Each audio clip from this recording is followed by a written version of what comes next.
السلام عليكم، كي دايرين البنات؟ لاباس عليكم؟ هانيين؟ نتمنى تكونوا بصحه جيده وبخير وعلى خير. المهم اليوم البنات جيت نقدم لكم واحد الوصفه، بما اننا في موسم ديال البرد ويعني هكايا فصل الشتاء. كلشي متعرض للانفلونزا يعني ونزلات البرد، يعني بطبيعه الحال الصغير والكبير، خصوصا وليدات الصغار كتكون عندهم مناعه شويه قليله، والناس الكبارين هكا حتى هما تيكون عندهم مناعه قليله. جبت لكم واحد المكون البنات راه طب في تقويه المناعه، هو هذا البنات. هذا المكون ها هو راه غني عن التعريف، زريعه الكتان او بذور الكتان، ومن طبيعه الحال الحليبه باش غادي نصاوبوه. واحد المكون ثالث انا عاد غادي نجيبو لكم البنات. المهم كيف ما قلت لكم البنات، هاد زريعه الكتان راه غنيه عن التعريف، كتنقي لنا الذات ديالنا من السموم، كتنقي لنا الجسم باكمله من السموم، ومن يعني هكايا من كتحارب حتى الجذور الحره البنات، يعني امراض يعني عافانا وعافاكم الله الخبيثه.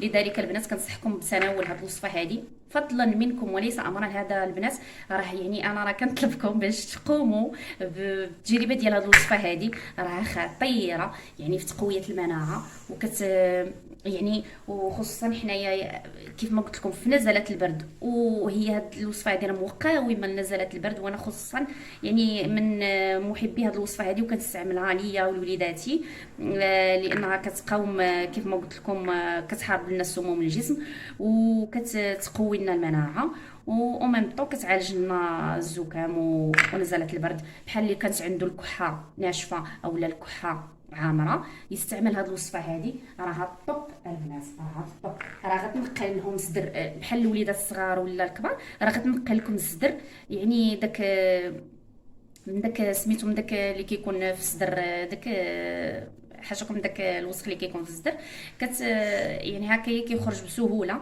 يعني، وكينقي لكم الصدر ديالكم. ولا الا كانت الكحه ناشفه، راه من طبيعه الحال حتى هو كينقي لكم الصدر ديالكم. المهم راه غادي تستافدوا، غير جربوها لكم ولوليداتكم. بطبيعه الحال راه غنيه عن تعريف هذه الوصفه هذه البنات، راه زرعه الكتان، راه نعمه ربانيه، غير جربوها وكونوا اكيدين. واخا ما تعانيوش البنات من نزلات البرد، هذه الوصفه هذه استعملوها يوميا هكايا في الليل من تبغيو تنعسوا تستعملوها. انا غادي نوريكم الطريقه ديالها، تستعملوها وراه غتشوفوا المناعه ديالكم غتقوى، وقويوا حتى المناعه ديال الوليدات الصغار البنات. عافاكم عافاكم، يعني جربوها لوليداتكم، بقاو ديروها للوليدات هكا قبل ما ينعسوا، عطيوهم كويس ديال الحليب وزرعه الكتان. والمكون الثالث انا راه غادي نجيبو. المهم غنبداو على بركه الله بهذه الوصفه هذه. غادي ندوزها البنات، ها هي كما كتشوفوا زرعه الكتان راني طحنتها، عفوا راني نقيتها مزيان حيت من دوك الحجارات من داكشي اللي كيكون فيها.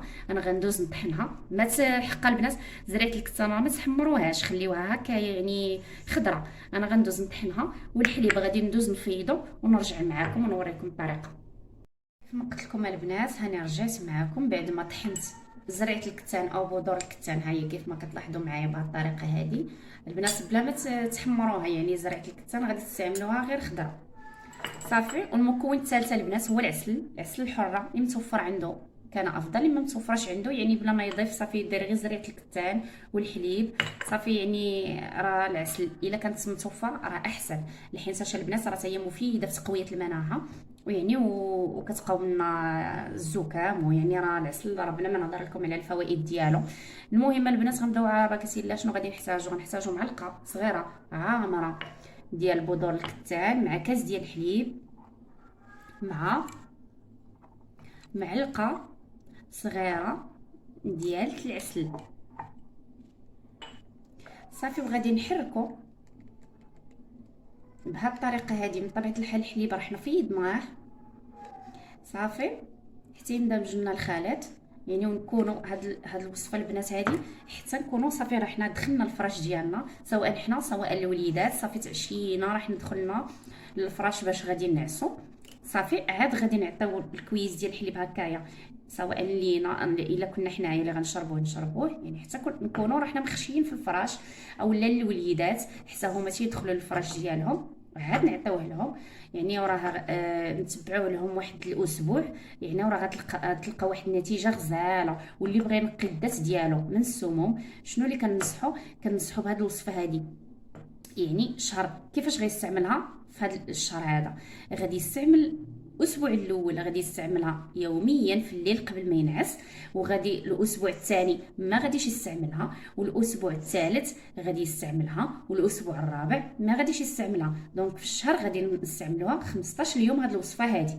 سمعتوني؟ اللي بغى يقوي المناعه ديالو ويخلص الجسم ديالو من السموم، وغادي تلاحظوا الفرق. يعني غير استعملوا هاد الوصفه هذه: العسل، زريعه الكتان، الحليب يعني سخون، غتخليوه من طبيعه الحال حتى يدفى، عاد غتشربوه. نتوما غديروا هذا الخليط هذا وهو سخون، يعني كي تنزلوه من البوطه استعملوا هذه الخلطه هذه وخليوه حتى يولي دافي، يعني باش ما يحرقكمش. عاد ديك الساعات غادي تشربوه.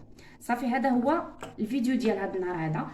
كنتمنى ينال الاعجاب ديالكم، وما تبخلوش عليا بلي لايك وبلي كومونتير. اللي عنده شي تساؤل ولا شي استفسار يخليه لي في لي كومونتير لتحت، وانا بطبيعه الحال غادي نجاوبه بكل بكل صدر رحب.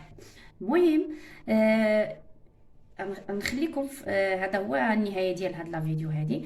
نتلاقاو ان شاء الله في فيديو جديد مع وصفه جديده، او المهم اي حاجه جديده راني غادي نشاركها معكم بطبيعه الحال. وكنتمنى تدعموني في القناه ديالي باش تزيد القدام، ويعني ونتشجع حتى انا، ونزيد نعطيكم العديد من الوصفات. يعني راه هاد الوصفات اللي كنقدم لكم كلشي ساهل ومجرب وغادي تستافدوا منه. ما تخافوش حتى من شي حاجه، يعني هادو راهم مجربين، ويعني راه تلقاو عليهم واحد النتيجه غزاله. يلا خليتكم على خير، نتلاقاو ان شاء الله في فيديو جديد.